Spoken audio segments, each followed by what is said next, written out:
Olá pessoal, aqui é o professor Anderson e neste vídeo nós vamos falar sobre microbiologia do tratamento de resíduos. Então, o que veremos nesta aula? A gente vai focar, quando a gente fala de tratamento de resíduos, nosso foco vai ser na matéria orgânica presente nesse resíduo e também nós vamos buscar compreender o papel dos micro-organismos na degradação dessa matéria orgânica. Dentro da microbiologia do tratamento de resíduos e de águas residuárias, nós vamos falar da matéria orgânica, do tratamento em condições aeróbias, da respiração anaeróbia e seu papel no tratamento, das condições anaeróbias no tratamento, da produção do biogás e sua reutilização. Então, inicialmente, nós vamos falar da matéria orgânica. Então, nós vamos falar aqui dos princípios do tratamento biológico. No tratamento de resíduos, o nosso foco é o tratamento biológico. Qual que é o princípio do tratamento biológico de resíduos? É a remoção da matéria orgânica. Então, vamos pensar em que tipo de resíduos que nós estamos falando aqui. Estamos falando de matéria orgânica presente, por exemplo, em esgotos, em águas residuárias de empresas, em águas residuárias, por exemplo, de atividades de pecuária, por exemplo, criação de animais, de matéria orgânica, por exemplo, de resíduos sólidos, em aterros sanitários. Essa matéria orgânica, na presença de bactérias heterotróficas, dentro de um reator biológico, se nós estivermos falando, por exemplo, de um biodigestor, de um tratamento de resíduos, ou se for em um aterro sanitário, nós não temos um reator biológico, mas temos condições que permitem que as bactérias heterotróficas, na presença de matéria orgânica, façam o quê?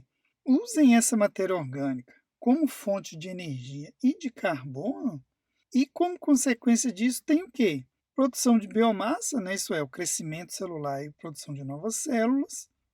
Temos também produtos de degradação dessa matéria orgânica. Então, essa matéria orgânica é usada como alimento por esses organismos e a energia obtida, os micro-organismos vão se reproduzir e vão haver produtos dessa degradação. Isso vai depender. Que produtos são esses? Vão depender se as condições são na presença de oxigênio, na ausência de oxigênio, e os produtos de degradação vão depender disso. Então, por exemplo, o metano, ele só é obtido em condições anaeróbias. O CO2, tanto em condições aeróbias quanto anaeróbias, temos outros subprodutos que também estão presentes, como a amônia, por exemplo, que pode ser produzida em condições anaeróbias. O nitrato, ele pode ser produzido em condições aeróbias ou consumido em condições anaeróbias. O sulfato, ele pode ser produzido em condições aeróbias ou consumido em condições anaeróbias, sulfetos de hidrogênio, etc., outros produtos de degradação. Um reator biológico ou um biodigestor, por exemplo, tem qual função no tratamento de resíduo? Ele reproduz os processos naturais com a introdução de tecnologia para depurar a matéria orgânica sob condições controladas, taxas de reação mais elevadas. Então, um reator biológico, por exemplo, que acontece numa estação de tratamento de esgoto, num biodigestor, no aterro sanitário também, não tão controlado assim, mas as reações também acontecem. É o quê? Acontece o mesmo que acontece na natureza.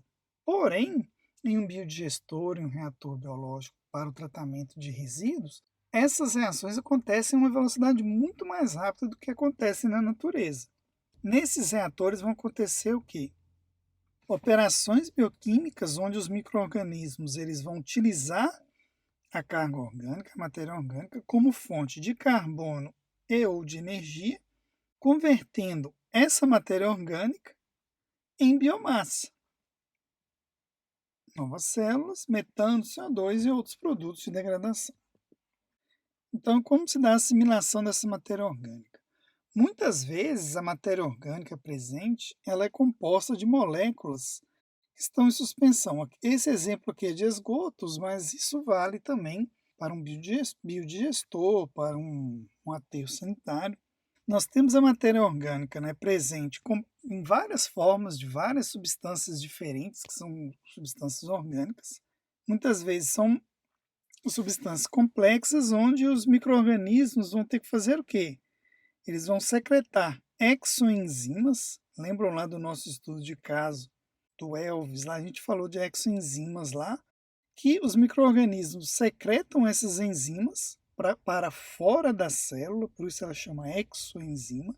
Essa exoenzima vai quebrar essa molécula orgânica complexa em outros compostos orgânicos mais simples. Esses compostos orgânicos mais simples, de um tamanho menor, vão entrar na célula onde essa matéria orgânica vai ser degradada.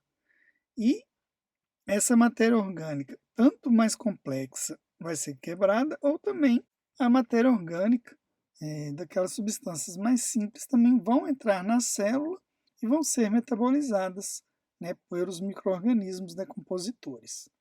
E essa degradação da matéria orgânica vai depender da presença de diferentes receptores de elétrons.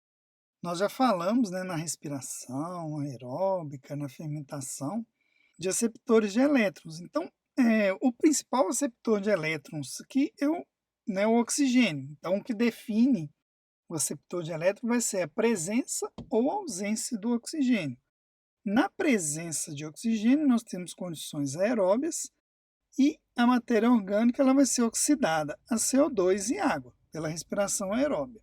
Na ausência de oxigênio, em condições anóxicas, que a gente fala, que é o que? A presença de nitrato, vai acontecer um tipo de respiração anaeróbia, que vai ser o que? A desnitrificação, onde o nitrato vai ser receptor de elétrons, a matéria orgânica será oxidada a CO2 e o nitrogênio será reduzido de nitrato a nitrogênio gasoso. Em condições onde não há presença de nitrato, mas, por exemplo, a presença também de sulfato, a matéria orgânica também será oxidada a CO2 e o sulfato será reduzido a H2S, que é o que dá um cheiro ruim em estações de tratamento de esgoto anaeróbio. Outra condição na ausência de oxigênio é quando não há presença nem de oxigênio, nem de nitrato, nem de sulfato, a matéria orgânica ela vai ser oxidada a CO2 e também haverá formação de metano. Então, o objetivo, né, de uma estação de tratamento de esgoto ou de um biodigestor ou num aterro sanitário é converter essa matéria orgânica em formas de carbono, em outras formas, né, de carbono para degradar essa matéria orgânica. Que outras formas de carbono são essas, né, que a gente tem lá no ciclo do carbono? Lembre-se lá. Nós temos o CO2 e se for em condição aeróbia, né, a gente tem a conversão desse carbono oxidado a CO2, aqui também na presença de nitrato, na presença de sulfato, e também aqui o carbono oxidado a CO2, parte dele é convertido em metano. Então, em condições anaeróbias, os principais produtos são CO2 e metano.